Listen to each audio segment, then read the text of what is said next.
My friend just reminded me of something I forgot. So, to add a little bit more to that about the separation and the pain and all that, actually, it's not as much about the pain as it is about the separation.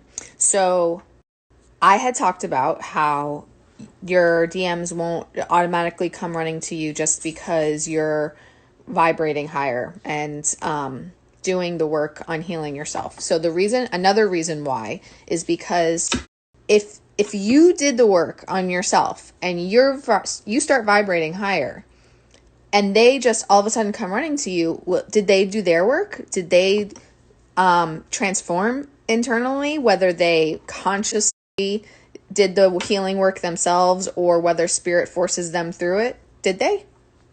Probably not if they just suddenly come running to you, because when did they have the time to do that when they haven't been focused on it?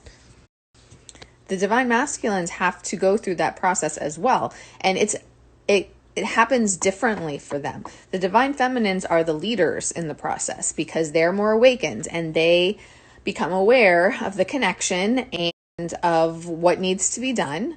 And they start working on that for themselves and for the connection.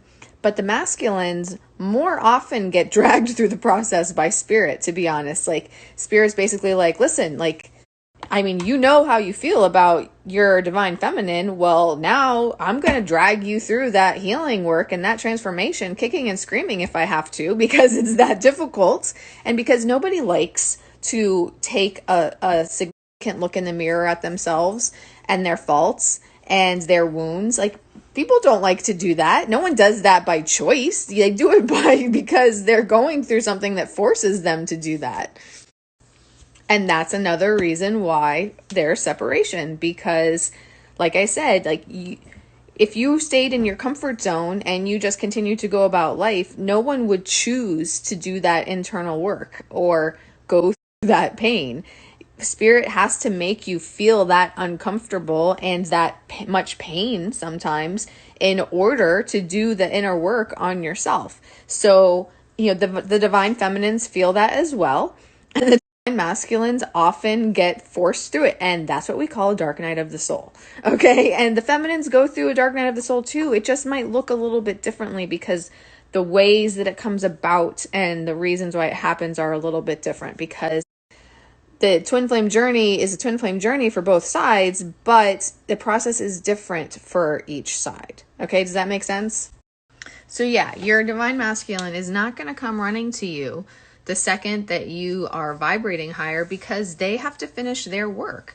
And honestly, you should want to make sure that they have, because if they haven't finished their inner transformation, then they're not going to be ready to unite with you fully. And then you could just end up in separation again. So you can keep going around in circles, or you can let it happen how it needs to happen, so you both fully heal and you're truly ready to be with one another. Okay. There's something else that was just in my head, so let me think for a second. Okay, I think the other thing I was going to say was that how I was talking about being pushed outside your comfort zone and being dragged through the process, kicking and screaming, which can happen for the feminines too, to be honest.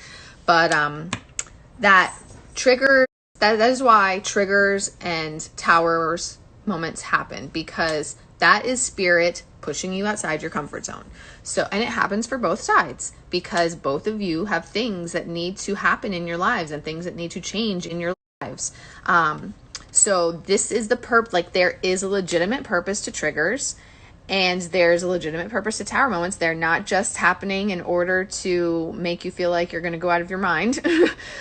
They are happening to make things up, to make you feel uncomfortable, and to make changes happen. So honestly, as horrible as they are, triggers in particular, you should welcome tower moments, because that is what's making change happen. Honestly, as much as it sucks when you feel like that and when you're purging, and trust me, I understand. More so with the towers and the triggers, it's harder to appreciate triggers, but especially with the towers and with the triggers, if you can, you should try to appreciate them for what they are, because you know that they're initiating, or maybe not initiating, but continuing the healing process and continuing the release so that you can surrender forward. And especially with towers, like I said, they are initiating more changes. And they're getting you guys outside your comfort zones, especially when it comes to the divine masculines, getting them, pushing them outside their comfort zones and dragging them through the transformation process of this journey so that they can get ready to be with you, can get ready to make the changes that they need to make in their lives so that they can be with you. Okay. So there's one last thing I want to leave you with as an example. Last week, I don't get triggered super often anymore. Last week, something triggered me. This was actually not twin flame related, but I knew that it was related to a deep wound. And it happened with my current part-time boss, who's like new to me. I can't even call it a position because it's really just like an on the side thing. But something happened with him, triggered me to an old wound from 10 years ago that an ex-boss did to me. And it's something that I thought that I had healed. So when it happened, hold that thought. The day that it happened, I couldn't stop crying all day and I was really upset with my boss. And I wanted to quit and I wanted to not have to work anymore. And I was upset about the circumstances. But I realized like that it didn't really make sense for the situation, for why I was so upset and couldn't stop crying all day. And I realized that this is something deeper, and it was easier for me to identify the source because it was such a similar situation to what happened 10 years ago with my ex-boss. But I realized that this isn't really about my current boss. This is about what happened in the past. So I'm like, okay, I was able to make that conscious recognition and let go of what happened with my current boss. And he and I talked it out the next day. And I knew that cut off to find the main reason why I was apparently still being haunted by something that happened 10 years ago, which does make sense, but it's not something that I think about anymore. It's not something that I thought was still affecting me. This obviously showed me that it was. And this goes back to what I was talking about in the first set of videos too, about tracing your wounds back to source. So I realized that it was about that previous incident and that I needed to do something about it. I did actually have a conversation with the Reiki master that I work with to get his insight, because he's very knowledgeable about a lot of things and has helped me identifying some wounds in the past. Honestly, I didn't even need to. During the conversation, I answered my own question, basically. But it was a conscious thought process of tracing it back to the reason and then analyzing, okay, how do I heal this now? Because I don't want it to continue to haunt me. I don't want it to be a wound that comes up and affects me so significantly, randomly. And the conclusion that I came to on my own with a little effort from the conversation with him was that I need to forgive him, my old boss, and I need to 100% release that situation. And for me, I realized that even though, again, I never think about it, I still have locked away in file cabinets like old documents about it. I need to, I'm going to do a burning ceremony to get rid of those and completely release what happened and not hold on to it anymore. And I'm going to work at forgiving him. And I realized that's how I'm going to release that wound. So it's a similar logical thought process that you need to go through when you are experiencing triggers and purging. You need to determine the true source and cause.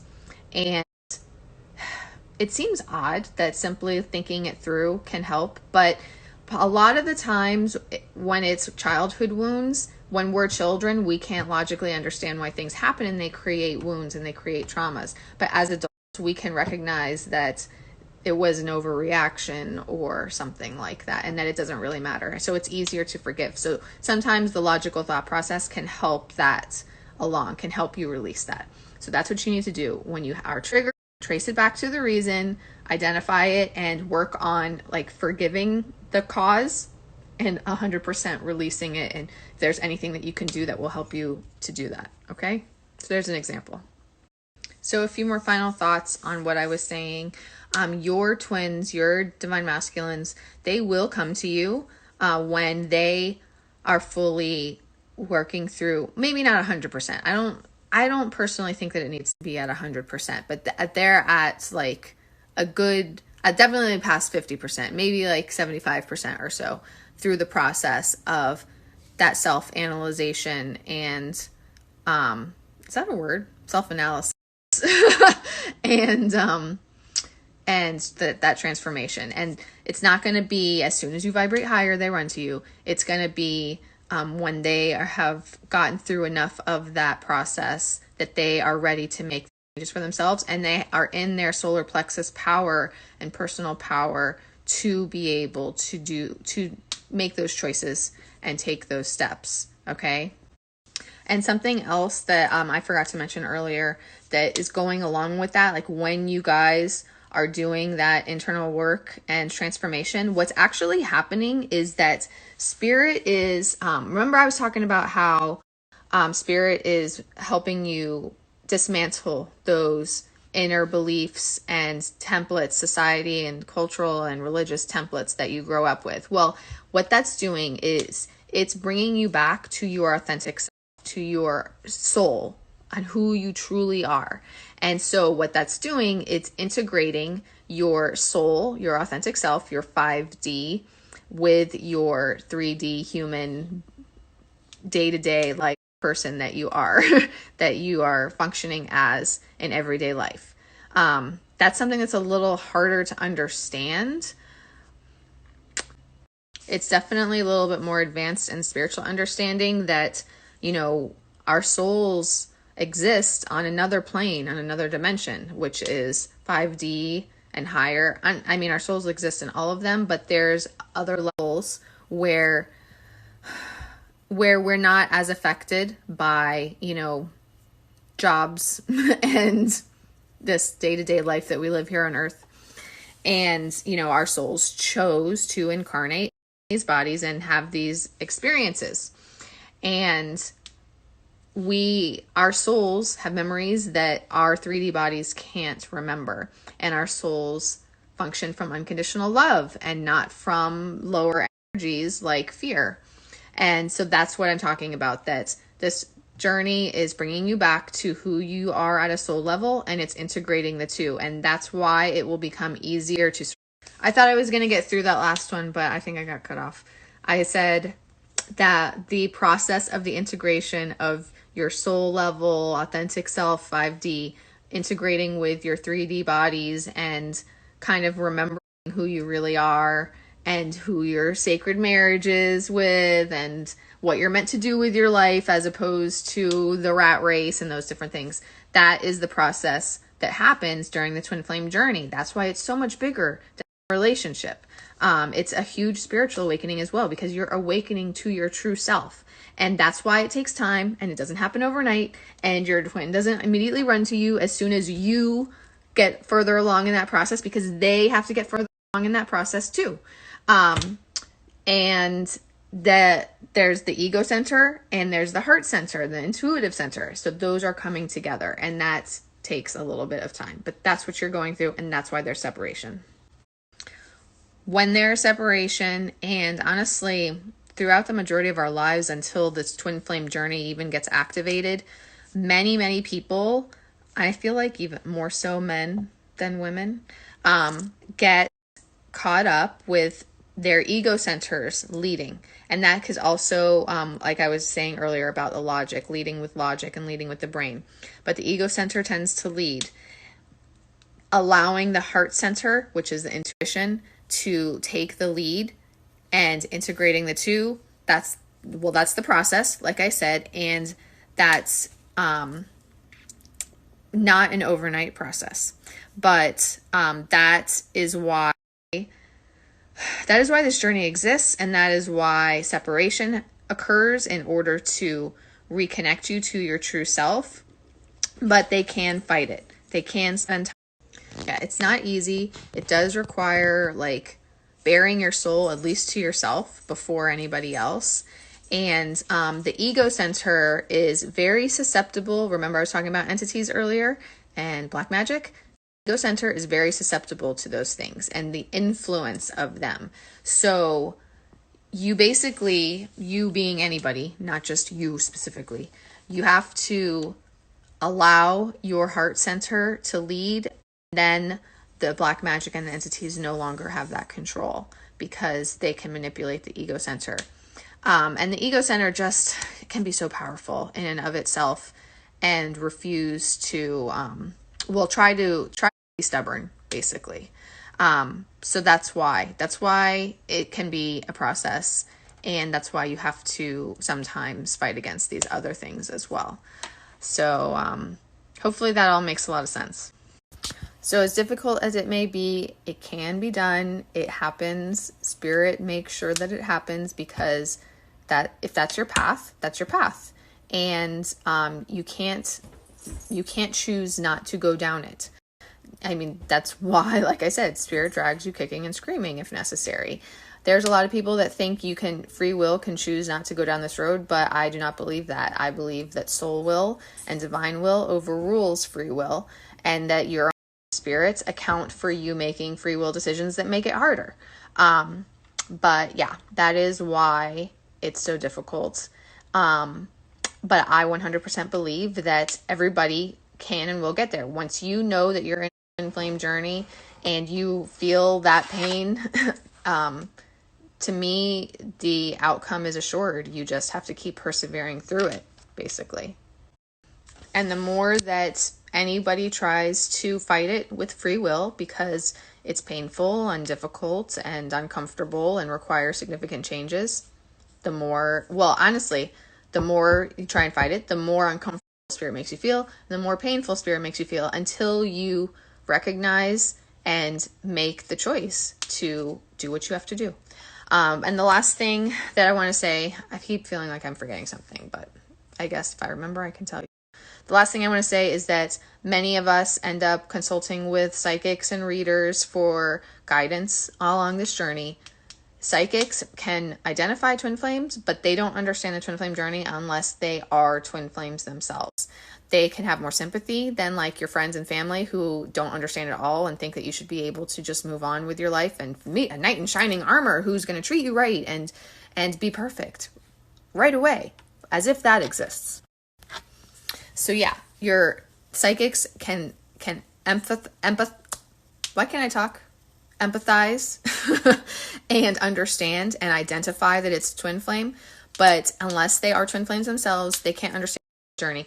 The psychics are going to see the heart center and how your twin truly feels and the outcome that is coming and will happen when it's meant to, but they can't see the twin flame journey. They can't see what your soul is going to be forcing you to go through in order to get to that end result, in order to affect the changes and the transformation that need to happen. So that is something to keep in mind when you're talking to psychics, because they might be telling you should be together or you will be together by this certain time, but that's not set in stone, because a twin flame journey is its own beast, and Spirit has that all planned out and knows exactly everything that's going to happen.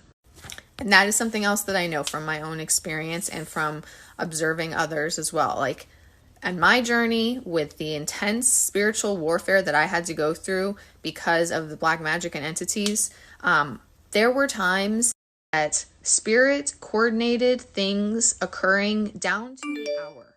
Like, just completely blown away by how things came together exactly when and how they needed to. And I was always provided with what I needed. And I've received significant angel signs and messages that have blown me away. So trust me when I tell you that your souls and your spirit guides know what your journey entails, and they are guiding you through everything, how it's meant to happen, both the good and the bad. And you have to trust that everything that happens for a reason. It really does. I can look back at my journey and I can see how every single thing, even the horrific stuff, happened for a specific reason and a specific purpose. And some of it was like training me and opening up my spiritual gifts. And some of it was undoing karmic debt from past lives. And some of it was exposing certain things and making the dismantling process of karmic situations easier. Everything that happens is planned out by spirit and is for a reason. Your souls know. In fact, I said this in a different video, but I learned from a speaker on Life Between Lives, and she does hypnotherapy for that our souls know our whole lives before they even incarnate. It's really cool, actually. She does hypnotherapy on where our souls go between lifetimes and between incarnations, and she's had clients describe their souls seeing like a video play, like fast version of what the life is going to be like, and your soul gets to choose. So when people tell you that you have soul contracts and your soul knows what your life is going to be and what your path is, it's true. Because I've heard the testimonies from the hypnotherapist. So yeah, your soul knows. Your soul knows your whole life. Your soul chose it, and your soul knows everything that's going to happen and is guiding you through all of it. And even when it's really hard, you have to trust your soul and you have to trust your spirit guides, because it's all happening for a reason, and it's all bringing you to this outcome that is meant for you and that you chose. You chose the twin flame journey, as much as that's hard to understand why when you're going through the pain, but you did. So when it's really, really hard and it's really, really painful, try to connect to your authentic self, your soul, and your spirit guides, and try to trust that even though your 3D mind can't understand why and is struggling through this painful process, the pain is for a reason, and it's for the betterment of you yourself, not even just your twin flame connection and the outcome that you're going to get. It's for the betterment of you yourself. And you're also helping humanity, so be proud of yourself. Okay, you chose this for a reason. You are light workers, you are earth angels, and you can do this. And you're going to get through it, okay? I can promise you that, and it will get easier. So try to have faith, try to have trust, and know that everything's going to be okay. And when you get there, it's going to be amazing, okay? You're going to be rewarded when the time comes.